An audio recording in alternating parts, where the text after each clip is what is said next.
Hello friends, welcome to Creative Medicine. In this lecture, we will learn about Question. While monitoring a patient for return of neuromuscular function after using the rocuronium, that is, the patient has already given rocuronium, now you are waiting for return of the patient's neuromuscular function. You notice that the patient has regained 4 twitches using train of 4 stimulations.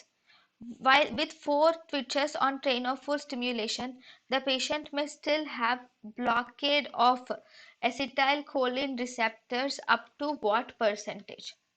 Now, if the patient, while you are waiting for return of neuromuscular function, you have noticed that the patient has gained 4 twitches of twitches on train of 4 response. Now, what is the blockade of acetylcholine receptors? Up to what percentage is still present?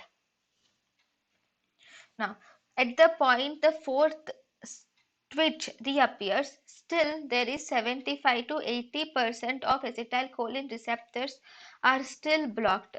So, adequate reversal should be given during this stage. So, 75 to 80% blockade is still present.